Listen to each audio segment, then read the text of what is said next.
Hello, design lovers. If your bedroom feels a bit uninspired, or if you just haven't had the chance to make it exactly the way you want, you're in the right place. Today, I am pulling back the curtain on the insider secrets that designers use to transform ordinary bedrooms into luxurious retreats, all without a full remodel. From the perfect paint colours to the best furniture, lighting, and decor choices, I'll guide you through everything you need to create a space that feels like a dream. So let's get started.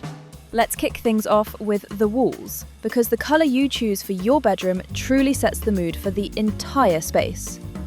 For a serene and calming feel, try using soft neutrals like warm whites, taupes, or pale blues.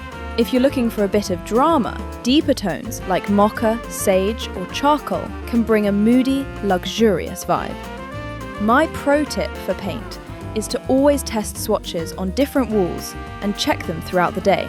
Lighting changes everything, and since most of our time in the bedroom is in the evening, you want to see how the colour looks then. Your bedroom is also the perfect spot to opt for wallpaper or a beautiful plaster treatment. If you're craving some pattern, select a wallpaper with tonal colours to keep the vibe calming. If it's texture you're after, try a beautiful grass cloth or a plaster or lime wash treatment. I actually lime washed our bedroom walls in a colour called Fairview by Portola Paints. As you can see, it created a textural, cocoon-like space that's incredibly rich and calming. Now, let's talk about your bed, because it's the star of the show and we need to get it right. First up is headboard height. If you have tall ceilings, like 10 foot, 12 foot, or cathedral ceilings, go for a taller headboard that's at least 60 inches high. For rooms with lower ceilings, a headboard that's no higher than 52 inches usually looks best.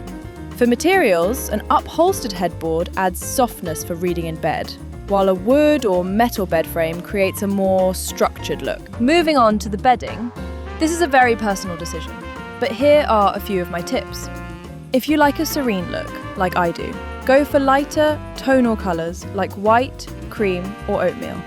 If you want a bit more cosy drama, perhaps in the colder months, bring in richer tonal colours like chocolate or evergreen for sophistication.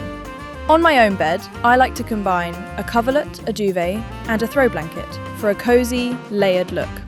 While that's a personal preference, layered bedding is a fantastic way to add textural detail to your room, even if there aren't a lot of other elements going on. Okay, let's talk pillows, because the right pillow combination definitely adds a designer touch. For a king bed with a tall headboard, like I have, there are a few ways you can do it. I always start with my king sleeping pillows first. Then you could add €3 and 2 accent pillows, like I have, or use a decorative lumbar. If you have a lower headboard, skip the euros because they'll cover the whole thing, and just substitute in 2 decorative king pillows instead. For a queen bed, use 2 standard sleeping pillows, €2, and 1 or 2 accent pillows for balance. If your headboard is short, cut out the euros to match the scale. And if you want that super chic, minimalist look, keep it simple with just 1 or 2 pillows laid flat on each side of the bed. Next, let's cover bedside tables, which should be both practical and stylish. The ideal height is within 2 inches of your mattress height. If you have the space, go for something wider. 30 to 48 inches is ideal, to balance a larger room's proportions.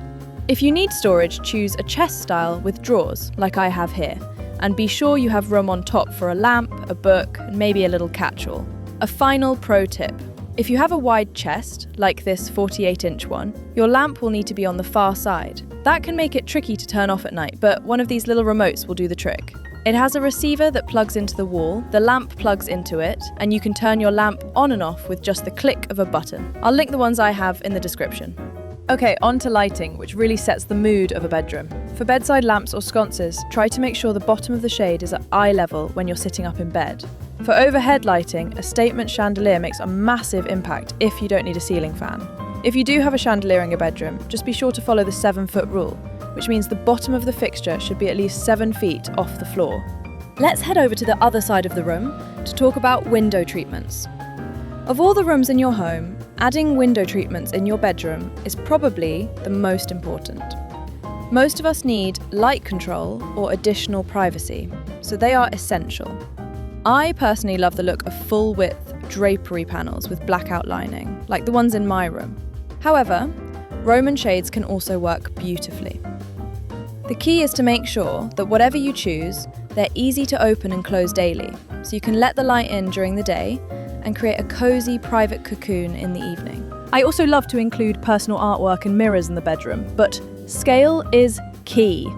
If you're hanging art above your headboard, it usually looks best if it's around 2/3 the width of the bed. Placing mirrors opposite a window will reflect light and make the room feel bigger. For art or mirrors over your bedside table, just make sure they're sized appropriately and hang them about 6 to 9 inches above the tabletop. You'll thank me for that one later. Now, I know not everyone has room for additional furniture, but if you do, let's make it feel intentional. For a desk, my suggestion is to include a beautiful lamp and some personal accessories, but keep it clutter-free. For a seating area, I like to include pieces like a decorative bench, a plush sofa, or a cozy chair for comfort. A beautiful rug is a must in your bedroom because it grounds the space, but size matters. For a queen bed, use an 8x10 rug or larger. For a king, go for a 9x12 or even bigger depending on your space. If you have the room around your bed, try to make sure the rug extends at least 36 inches beyond the bed frame for a true designer feel. Now, I know this next part might raise some eyebrows, but the reality is, some of us have TVs in our bedrooms, and you know what? That's totally fine. We get to include whatever we want in our own spaces, and no one can make us feel bad about it. So, if you've got a TV in your bedroom, mounting it at eye level for when you're in bed is optimal. Ideally, your TV size should be based on how far your bed is from the opposite wall. A general rule of thumb is a 43 to 50 inch TV works best for a viewing distance of 6 to 8 feet, and a 55 to 65 inch TV works best for distances from 8 to 12 feet. Let's move beyond the bedroom basics a bit. If you have additional space, a bookcase or a curio cabinet, like I have here, can add height to the room and is a great place to display family treasures.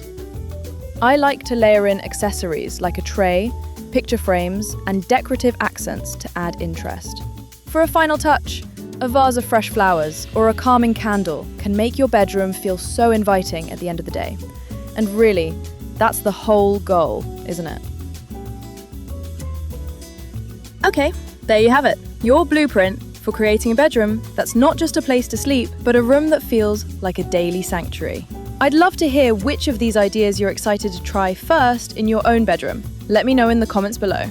And if you enjoyed this video and want more designer tips for creating instant luxury in your home, please give it a thumbs up and be sure to hit that subscribe button and the little notification bell so you never miss a new episode from the Spatialist Design Show. As always, I'm Sophie. Thank you so much for watching, and remember to create a home that truly inspires you.